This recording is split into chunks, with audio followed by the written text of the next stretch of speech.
Siapakah Syekh Abdul Hadi Al-Umairi yang telah datang ke Indonesia? Dan apakah boleh bermajelis dengannya atau mendatangi majelisnya? Ini salah satu contoh produk Indonesia dalam menerbitkan masyayikh. Abdul Hadi Al-Umairi ini tidak dikenal sebelum datang ke Indonesia. Di masa-masa fitnah, orangnya nggak ada. Adanya seperti nggak ada. Kapan dia mulai dikenal? Setelah datang ke Indonesia mengisi daurah. Di Indonesia dia membacakan, saya direkomendasi oleh Syekh Fulan, saya direkomendasi oleh Syekh Fulan untuk memperkenalkan dirinya. Ya. Sebelumnya tidak dikenal kiprahnya dalam dakwah salafiyah. Orang yang seperti ini, orang yang baru muncul, yang termasuk dari syuyukhul faja'ah, syekh yang muncul tiba-tiba ini, apa kita merasa aman untuk menyerahkan agama kita kepadanya? Ya ikhwan, secara akal tolong difikirkan. Apa kita merasa aman untuk menerima berita-beritanya? Apa kita merasa aman untuk menyerahkan agama kita kepadanya?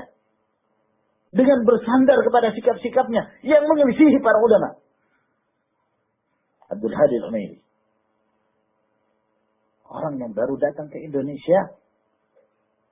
Ya, satu kali, sekarang dua kali. Satu kali waktu.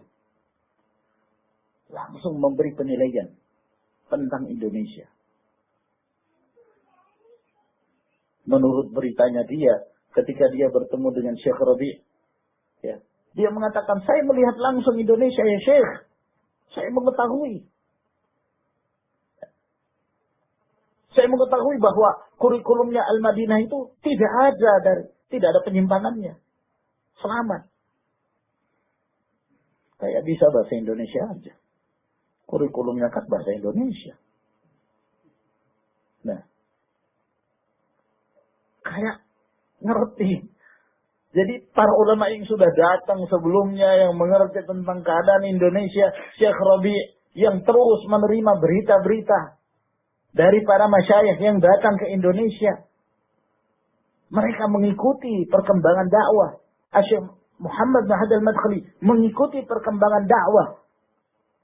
Syekh Abdullah Al-Bukhari 2 kali datang ke Indonesia melihat kondisi dakwah. Ini orang baru datang sekali memberi penilaian Indonesia seperti itu. Ya. Sampai membuat tulisan dakwah Luqman di Indonesia.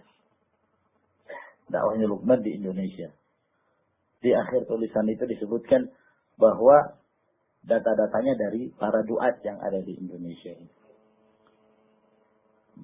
Penukilan-penukilan berita-berita palsu. Sebagian berita itu sesungguhnya mereka dan di antara mereka orang yang terdepan yang seharusnya dibantah dan dikritik. Ya, namun selalu diarahkan ke Luqman. Saya bukan membela Ustaz Luqman ba'du.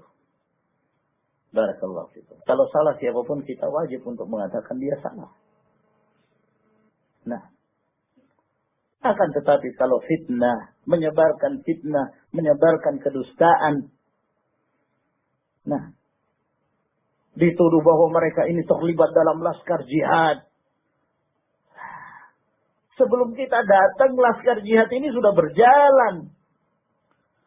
Mulai dari awal pembentukan itu, siapa komisi fatwanya? Ketua komisi fatwa itu siapa? Tarani siapa? Dzulqarnain. Dia ini orang aktor utama dalam laskar jihad yang sampai sekarang tidak ada pernyataan taubat sedikit pun. Ya, kalau mereka menantang kita untuk menggali penyimpangan laskar jihad, ayo kita bahas laskar jihad. Alhamdulillah kita bubarkan ya dengan pemaksaan dalam kondisi Panglima gagal ketika itu. Berusaha untuk melanjutkan. Alhamdulillah berhasil kita bubarkan. Alhamdulillah. Dan kita bertobat kepada Allah Subhanahu wa taala. Secara umum. Meskipun kadang-kadang kita tidak terlibat. Kita nggak tahu menahu. Taunya kita ditempatkan di daerah ini. Kesalahan, penyimpangan terjadi di daerah yang lain. Namun kita menyatakan kita bersalah. Kita bertobat kepada Allah Subhanahu wa taala. Sudah diumumkan lewat ceramah, lewat daurah, lewat tulisan, lewat website. Itu sudah. Tapi Dzulqarnain belum ada. Setahu ana belum ada. Padahal dia orang yang paling bertanggung jawab dalam kesalahan-kesalahan besarnya laskar jihad. Ya, termasuk demonstrasi yang ada di Jakarta. Ngumpul di Senayan. Datang ke Istana. Datang ke DPR.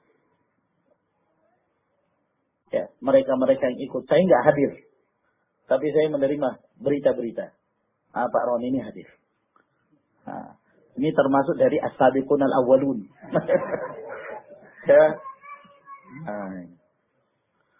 Nah, karena beliau juga termasuk algojonya Panglima ketika itu. Nah, gak tahu yang lain mungkin ada. Ya. Komisi Fatwa loh, Ketua Komisi Fatwa. Yang melakukan penghancuran di Cafe 2000 itu. Ini berdasarkan fatwa Al-Alimul Allama Dzulqarnain. Allama fi Dhalal. Cafe 2000 yang ada di Solo. Bagaimana kejadiannya? Tanya kepada orang Solo. Nah. Kok dia yang lempar batu, dia sembunyi tangan gitu. Romat li bidai hawan salat. Gak sepantasnya demikian. Jadi ma'asyarakat rahimakumullah, kesalahan-kesalahan awal itu banyak loh. Banyak. Penculikan. Dan yang macam-macam banyak. Demonstrasi di penjara. Siapa yang di penjara sih? Salman rahimahullah. Itu kan pada masa-masa kekuasaan dia. Bersama dengan Dzul Akmal ketika itu. Datang ke Yaman, keliling. Jauhari yang ada di Solo juga, ketua apa namanya? Kurang paham, ketua apa gitu loh. Jadi kalau ini semua mau dibahas, mari kita bahas. Jangan sampai kemudian menuduh sebagian saudara kita yang mereka telah bertaubat kepada Allah Subhanahu wa taala. Lalu kemudian yang menjadi aktor-aktor utama ini berusaha mencuci tangan. Yang lucunya Abdul Hadi Al-Umairi membantah yang sebagian yang dia sebutkan itu justru Dzulqarnain termasuk di situ. Ya. Tapi selamat dari bantahan.